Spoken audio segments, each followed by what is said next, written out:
Continuamos en este Banda 3.0 en día de lluvia. Algunos han llegado en canoa, no les podemos explicar en el estado de otros, pero aquí están.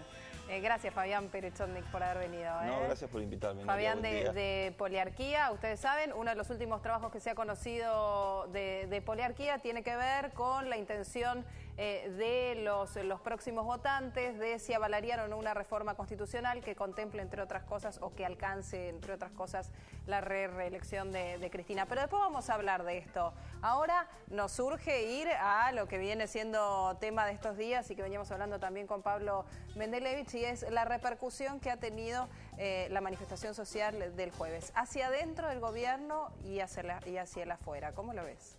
Bueno, creo que respondo al revés. Hacia el afuera, en primer lugar, me parece que es la expresión de sectores importantes de la población, que no podemos saber cuántos son todavía, pero me parece que de alguna manera es un tema que abarca, a mi modo de ver, a toda la política. Creo que es una queja de muchas personas hacia el sistema político, que el sistema político no le está dando respuestas adecuadas a la gente. Y lo aclaro porque mi señora dice que cuando hablo del sistema político no aclaro. Entonces, digo, a ver, en primer lugar me parece que hay una mayor responsabilidad del gobierno por una cuestión de estar al frente del Estado y el primer destinatario de esto es el gobierno. Pero inmediatamente después me parece que son también destinatarios los dirigentes opositores, porque no pueden canalizar evidentemente un estado de situación de algunos sectores de la sociedad que hoy se empieza a expresar de manera pública. Entonces creo que empieza a haber como cierto cambio de humor en algunos sectores de la población que hoy lo expresan. Y la reacción, digo, que tiene en público el gobierno respecto a esto, todavía no la presidenta, veremos si hoy hace alusión al tema, tiene un acto en gobierno con el Ministerio de Industria, todavía no ha aparecido públicamente, pero sí todos aquellos que salieron rápidamente a cuestionar. Algunos más moderados al principio fueron cambiando el discurso con el Hubo como dos líneas, ¿no? Sí. Una primera línea que me pareció razonable y debería sido la línea normal que uno debería esperar. Moderada. Tomamos nota de lo que ha sucedido, porque además el fenómeno en sí tenía una multiplicidad de temas. Claro. Y al no tener liderazgos y al no tener una convocatoria concreta para qué se estaba movilizando, cada uno puede haber ido por distintos motivos y todos eran válidos. Sí. Entonces digo, acá es donde también hay como un fracaso de la política en dar respuesta. Sí. Con lo cual era razonable que el gobierno por un lado, pero la oposición también dijera, bueno, tomamos nota de que la gente se está movilizando, tenemos que ver qué es lo que se hace. Ahora, en general, ir a confrontar con aquellos que se manifiestan, me parece que es tener una mirada de la democracia muy particular, no es la que yo tengo, por lo menos. Ahora, además de descalificarlos, el gobierno, sobre todo a través de Aníbal Fernández, está insistiendo, hace varios días que está insistiendo con que no fue espontánea. La manifestación no fue espontánea, fue armada, hubo organizadores. Lo increíble es que entre los agazapados señalan a dirigentes políticos opositores. O sea, como si los opositores estuvieran acusados de armar una... Pero es un contrasentido, Pablo, en alguna medida. Claro. Eso, porque si los opositores tuvieran la capacidad de convocar y la gente responderles, bueno, entonces ahí no estaríamos diciendo que la política no da respuesta. Por eso, mi pregunta un sector de la política daría respuesta. Mi pregunta es, ¿para qué el gobierno hace eso? ¿Por qué insisten con eso? No, yo la verdad no lo sé y no lo entiendo. Yo me quedo con las primeras declaraciones de Aníbal Fernández, que dijo esto. Bueno, es una movilización, hay que ver, tomamos nota, la tendremos en cuenta, que me pareció lo más razonable. Después fueron variando las posiciones y la verdad no lo entiendo. Vamos a esperar a ver si la presidenta hace algún tipo de... Ahora, ¿cómo actúa de eso en la gente? Digo, lo de Aval, por ejemplo, esa descalificación permanente y que en un punto también, digo, no es solo que descalifica al otro, sino que lo ubica en un lugar de que algo que fue absolutamente espontáneo por las redes sociales, porque vos podés decir, bueno, sí, ¿quién lo arma? ¿En cuánto tiempo lo armó? Nadie se esperaba que fuera, por más que te parezca mucha, poca la gente. Pero Nuria, a ver. Y completo la respuesta a Pablo. Digo, si hubiera sido organizada y convocada, está bien. Digo, ¿cuál es el problema o qué es lo que está mal de que o dirigentes, opositores o fuerzas convoquen a una marcha? A mí no me consta que haya sido así, pero si hubiera sido así, y acá el punto es, que es un poco lo que el jefe de gabinete de ministros decía. Fue espontánea, fue espontánea. A ver, fue por redes sociales. Yo lo que vi fue una convocatoria por redes sociales. es difícil ver detrás de todo eso, y se retransmitía y se retransmitía y se retransmitía de conocidos a conocidos. Sí. Es lo que yo vi. Después, si detrás de eso había... Parece que siempre se piensan como grandes planes maquiavélicos, Sí. que no sé si son tales, ¿no? Es como tratar de poner algo que no tiene mucho sustento, pero queda como instalado ahí. Los que manejan los hilos desde atrás, no sé si están así. Pero ahora lo que digo es, lo que el jefe de gabinete de ministros dijo es que formen un partido político o la presidenta sacó el 54%. Y eso no hay ninguna discusión de eso. Pero me parece que, y acá es donde entra la discusión sobre el concepto de la democracia que cada uno maneja y el concepto del uso responsable de la libertad individual y colectiva. La presidenta tiene un 54% que le da una legitimidad de origen, la verdad, única en estos años del retorno a la democracia y que nadie discute. Ahora después, eso hay que convalidarlo con la legitimidad de ejercicio, que es la que se va dando permanentemente. Nadie discute el origen de esa legitimidad. Ahora, las democracias modernas, y estamos viendo en otro contexto lo que está sucediendo en el mundo árabe, que es totalmente distinto, pero digo, y con otro sistema de gobierno y con otras historias, pero digo, la gente se moviliza, las redes sociales tienen impacto, digamos, no funciona la política y la movilización popular de la misma manera que funcionaba hace 20 o 30 años. La pregunta del millón en este momento, Jaime, si vos coincidís conmigo, es ¿cuántos kirchneristas hoy están siendo ex-kirchneristas? Es una pregunta para la que todavía no tenemos respuesta. Yo si tengo que buscar un dato objetivo, que es con lo que Nuria empezó la entrevista, en el análisis de la reforma constitucional con reelección, que fue un trabajo que publicamos en el Diario de la Nación hace 2 o 3 domingos, Sí. ahí lo que encontramos es quiénes estaban de acuerdo o quiénes aprobaban la reelección. Sobre cada 10 votantes de Cristina, había 4 que decían que no estaban de acuerdo con la reelección. Entonces ahí podemos tener como un dato que nos acerca. No tenía motivaciones.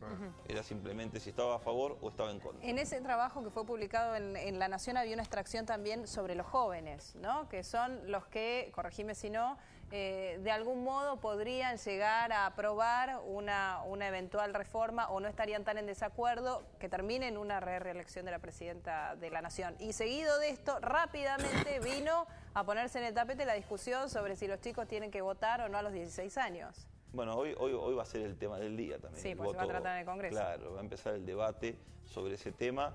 Los estudios que nosotros hemos visto, preliminares, porque también estos temas, en general además uno no encuesta menores de 18 años, porque requiere autorización de los padres y es todo un sistema más complejo.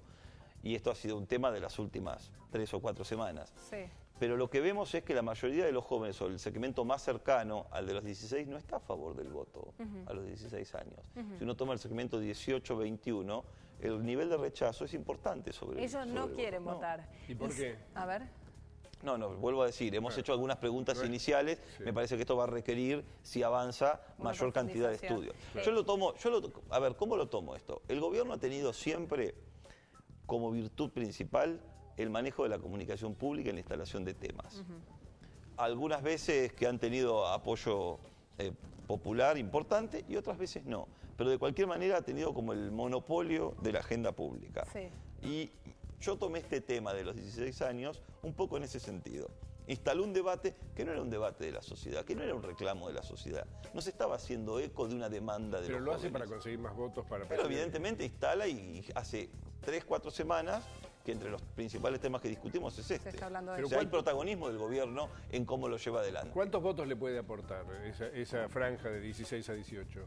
Ahí hicimos algún estudio sobre 25 millones de votantes habilitados, se supone, más o menos para el próximo proceso electoral. La incidencia no es significativa. Pero si le 6, sumás- 7%. A eso le sumás los extranjeros, que también quieren darle a los extranjeros. Son pequeñas franjas que... Sí, está bien, pero a ver, yo lo tomo el punto, Pablo, pero uno no tiene por qué presumir que todo ese voto que se va a incorporar va a ser voto para el gobierno. Pero lo presume el gobierno. Supongo que sí. A ver, Si lo miráramos en términos institucionales, uno diría, está tratando de mejorar la calidad de la participación y ampliar la base de la participación. Si uno lo mira como el gobierno en general mira las cosas, yo supongo que tendrán algún estudio que les avala esto. Este es un buen punto y vos nos vas a poder aclarar la cosa. El gobierno nos hizo creer a todos que hoy hay una nueva juventud que milita, pero milita en el kirchnerismo. Como que no hay nuevas juventudes que militan para otros partidos. ¿Esto es cierto o no? Lo que se ve en general que el kirchnerismo tiene sectores juveniles con mucha presencia y mucha participación. En general, a ver, en términos de partido, y tenemos que ir, si queremos, a una discusión como más profunda, el sistema de partidos tal cual lo conocimos no funciona hoy. No hay espacios de partido. Hay expresiones en las fuerzas políticas, por supuesto, hay sectores juveniles, y lo digo con respeto, no lo digo como un demérito, pero digo, no existe el proceso de participación política que vivimos con el retorno a la democracia o después. Pero si uno tuviera que buscar algún dato, en la ciudad de Buenos Aires los jóvenes votan mayoritariamente por Macri, por ejemplo. Bueno, en la ciudad de Buenos Pero Aires tiene que ver con toda la la franja capital, vota claro. mayoritariamente. Bueno, pero digo, tomando el grupo de los jóvenes, que es, si el gobierno dice, no, los jóvenes participan más que nada en el kirchnerismo. Bueno, en la ciudad de Buenos Aires no se da eso. Claro. Entonces digo, depende dónde uno lo mire y depende cómo uno lo analice el fenómeno. Dijiste hace un ratito, perdóname. No. Dijiste una cosa que me llamó mucho la atención, que para hacer encuestas a menores de 18 años vos necesitas permiso de los padres. Sí, no se hacen encuestas a menores sin autorización, Y, porque o sea, genera conflicto. ¿Y esos son los que van a votar ahora? ¿Esos jóvenes son los que van a ir a votar? Y No sé si es decidir un el tema futuro? legal, pero es un tema práctico. En general, cuando tratamos de encuestar a menores, genera inconvenientes, con lo cual tratamos siempre de hacerlo con autorización. ¿Y qué pasa con esos que pudieron consultar, no tan profundamente, pero entre 18 y 21 años, con la reelección de la presidenta? No, ahí el nivel de acuerdo creo que es 1 o 2 puntos mayor que el promedio de apoyo. A ver, es 66 en contra, 32 a favor. Creo que en el segmento de 18-29, que sería el que agarraría los más jóvenes, creo que es 35 a favor, por ciento. O sea, por arriba del promedio 2 o 3 puntos. Fabián, si tenemos que hablar de imagen, no sé, vos ayúdame, Pablo. La presidenta, el vicepresidente de la Nación, Daniel Scioli, el titular de la CGT, que hoy parece solo, aislado, bueno, ahora con un poco más de fuerza junto a la CTA, pero que los que lo siguen son lo mismo de siempre, una CGT más dividida que antes. ¿Cómo ves el escenario de acá al año que viene? Es mucho, todavía tiene que faltar. Bueno, decímelo en un mes. ¿Cómo lo veo hoy? A ver, en términos de imagen nacional, el que está ubicado en primer lugar es el gobernador de Buenos Aires, Daniel Scioli. Sí. Sigue ubicado en primer lugar. En torno a los 50 puntos de imagen positiva nacional, y lo que tiene Scioli es que tiene baja imagen negativa a nivel nacional. Y aún después de los sucesos de la provincia de Buenos Aires, que uno podría pensar que habían tenido un costo importante para él, sigue ubicado en primer lugar. Ahora, si uno mira la imagen presidencial, la presidenta entró al gobierno, al primer gobierno, en diciembre del 2007 y le medimos 56 puntos de imagen positiva. Cuando inició su segundo mandato, tenía un pico cercano a los 70 puntos de imagen. Hoy está en el orden de los 40 puntos de imagen positiva y los 30 puntos de imagen negativa. Si me quedo con la imagen positiva, igual la negativa hay que tenerla en cuenta, pero si me quedo con la imagen positiva, la presidenta no está mal ubicada en términos de imagen, porque es un espacio político que lleva en el gobierno de manera ininterrumpida, con la presidencia de Néstor Kirchner y el mandato entero y casi medio segundo mandato de Cristina desde 2003. Entonces, es mucho tiempo. Nadie podía pensar que la presidenta se iba a quedar en 70 puntos de imagen, porque ese es el efecto del triunfo y el posicionamiento. Ahora, es cierto que la caída que ha tenido en este primer semestre ha sido importante. Pero si se llegara a quedar en estos niveles, va a llegar al proceso electoral del 2013, suponiendo que todas estas cuestiones que estábamos analizando antes no impacten muy fuerte, en niveles aceptables de imagen. Y para un en dirigente. la oposición no hay nadie que logre sobresalir con ningún liderazgo. Todavía no se se visualiza. La chatura del año pasado. Claramente, Mauricio Macri es el dirigente opositor con presencia más fuerte frente a Cristina. Cuando uno le pregunta de manera espontánea a los encuestados quién es el principal opositor a Cristina Kirchner, Mauricio Macri es la figura que emerge con claridad. Pero está todavía abierto el espacio opositor o desierto el espacio opositor de cara al tiempo político que viene. Y hacia él también fue el mensaje del jueves. Gracias, Fabián, por haber venido. Gracias por invitarme. Pablo, a vos también, gracias por quedarte. No, por favor. Nos vamos hasta el próximo corte. Tenemos mucho más en este Banda 3.0. Valeria Yapira en instantes aquí en el estudio. Y vamos a cerrar con música, ¿no? Para este miércoles de lluvia. Ya venimos nosotros.